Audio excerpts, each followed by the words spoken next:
Maayong buntag kaninyong tanan. Ania na pud kita sa laing hugna sa atong online catechesis. Ako si Seminarian Arkin Larisma. Kung niining adlaw atong pagahisgutan ang tawo. Sumala sa katesismo, ang tawo gihimo sa imahen ug hulagway sa Dios. Ug ang tawo gihimo tungod sa gugma. Sa unang bahin, ang paghimo sa Dios sa kabuhatan, sa kalibutan, may linalang nga iyang gihimo labaw sa tanang mga makita. Kana mao ang tawo. Gimugna sa Dios ang tawo diha sa iyang imahen ug hulagway. Sa ato pa, ang tawo usa ka espirituhanon nga linalang. Aduna siya'y kahibalo. Ug aduna siya'y buot kun kabubuton. Tungod pod niini, ang tawo makahimong makipagrelasyon.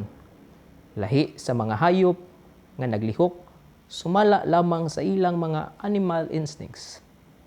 Tungod pod niini, ang tawo pwedeng makahimong relasyon uban sa Dios nga iyang magbubuhat. Sa ikaduhang bahin, ang tawo gihimo tungod sa gugma. Ephesians chapter 1 verses 4 and 5. Sa wala pabuhata ang kalibutan, gipili na kita sa Dios diha kang Kristo aron mahimo kitang balaan ug walay sala sa iyang atubangan. Tungod sa gugma, daan na gitakda sa Dios nga himuon kitang iyang mga anak pinaagi kang Hesukristo.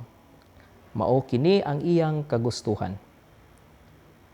Sa pagbuhat pa lang sa kalibutan, gani, sa wala pabuhata sa Dios ang tawo, gihatagan nakitag dignidad sa Dios. Ug iya nakitang giplano aron makigsalo sa iyang himaya. Tungod sa gugma, gihimo kita sa Dios. Ug gihimo kita aron iyang higugmaon. Ug aron kita mahigugma pud niya. Ang una natong maginikanan, si Adan ug si Eva, nagpuyo sa kaayo sa Dios. Adunay panaghiusa tali sa tawo ug sa Dios. Tali sa tawo ug sa kinaiyahan, ug tali sa tawo ug sa iyang isig katawo. Sa laing bahin, kung maghisgot kita sa tawo, makahisgot usab kita sa sala nga miabot sa kalibutan. Ug ang sala nga panulundon. Giingon, apan bisan pa man sa kaayo sa unang kahimtang sa tawo, misulod ang sala. Hinumdumi nga ang silang Adan ug Eva aduna gayoy kaugalingong kahibalo ug kabubuton. Ug sa dihang miabot ang yawa aron pagtintal kanila, mibuot sila sa pagsupil sa sugo sa Dios. Ang unang sala mao ang paghimog sama sa Dios, nga wala ang Dios ug sa paagi nga dili subay sa kabubuton sa Dios.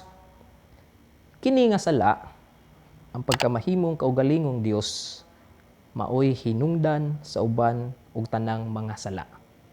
Ang tanang sala nagsunod ini nga pattern sa kawalay pagsalig ug sa pagbiya sa Dios. Ang salang panulundon o original sin, lang kay utang nga angay tangbayran. Labaw pa kini, ang salang panulundon mao ang pagpuyo layo ug hawa sa grasya sa Dios.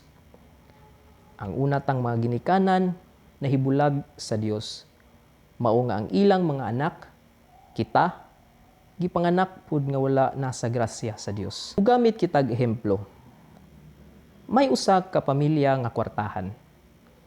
Apan ang mga ginikanan sa maong pamilya miusik sa ilang kwarta. Sa paagi nga nahurot ang kwarta, nabaligya ang ilang mga kabtangan ug napirinda lakip ang ilang balay. Tinuod, sala kadto sa mga ginikanan lamang. Apan tungod sa maong sayop, ang mga anak maapil pud sa pag-antos, bisan tuod og dili sila mo'y personal nga miusik sa kwarta. Ang laing bahin sa katesismo nagtudlo nga apan ang Dios may plano alang sa atong kaluwasan.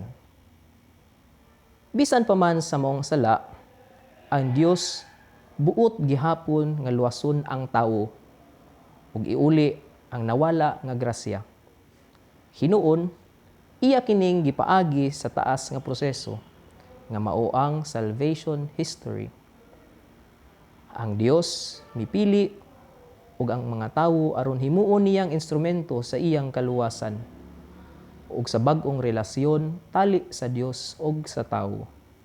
Ang iyang relasyon kang Adan ug Eva, ang kasabutan kon covenant, iyang gibalik og sugyot ngadto kang Noe, dayon kang Abraham, kang Isaac ug kang Jacob. Ug si Jacob iyang gihimo si Israel. Gihimo sa Dios ang Israel gikan sa usa ka pamilya na himo kining usa ka katawhan o usa ka nasod. Ug gikuyugan sa Dios ang katawhan sa Israel ug giluwas pinaagi kang Moises. Ug gidala sa Dios ang Israel ngadto sa yuta nga iyang gisaad kanila. Ug didto naghimo siya gingharian. Nagpili siya og mga hari aron modumala sa Israel. Sa maong taas nga kasaysayan, ang Dios nagdalit og kaluwasan sa tawo.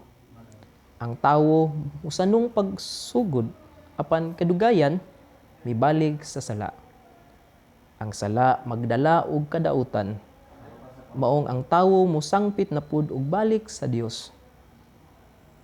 Ang Dios muhatag sa kaluwasan ug mobalik na pud daw siklo sa kaluwasan, sala, kadautan ug pagpakigtabang.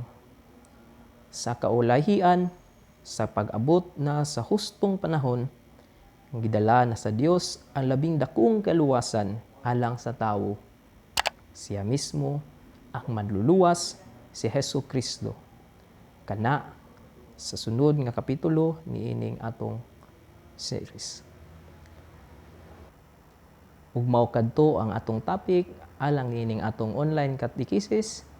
Ako si Seminarian Arkin Larisma. Daghang salamat sa inyong pagpamati.